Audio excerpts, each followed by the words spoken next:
Hello friends, welcome back to All Things DIY.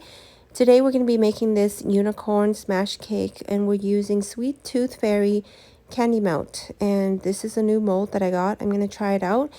So now I'm putting the candy melt inside the mold and I'm just shaking it around to make it go all the way around. But I noticed because of all the edges around, you have to use a brush. It's a lot easier.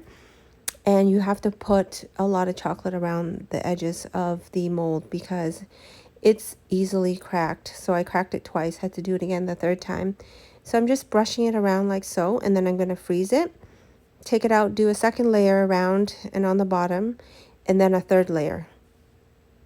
Like that, shake it up, and then throw it in the freezer. Once it's already hardened from the freezer, now you slowly, right where the mouth and the neck meets, that's the hardest part to take off. It cracks so easily there. Slowly just peel it off and take it out like so. It's actually quite a big mold too. Then I'm going to go in with edible decorative cake paint and I'm going to paint the face. I'm going to go give this some black right here for the lashes and the eyelids like that. And then I'm going to use blue for the eyeballs. Still using the edible paint. I'm going to go in, fill this part, and then I'm going to use the blue edible. Make sure to shake it up really good. And I'm doing blue for the eyeballs like that. Ooh, that color is pretty. And then I'm going to use edible gold dust and I'm going to paint the hairs gold like so. It's like super fast and easy. Like that.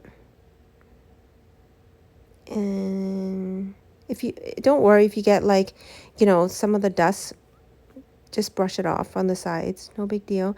Then I'm going to paint the ears with blue candy melt. Then I'm going in the nose with black candy melt.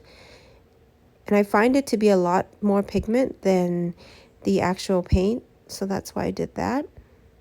Now I'm using edible pink paint for the mouth like so. And here you have it. Smash cakes, filled it with candy inside. And this is the unicorn mold. Do I recommend it? No. Thanks for watching, guys.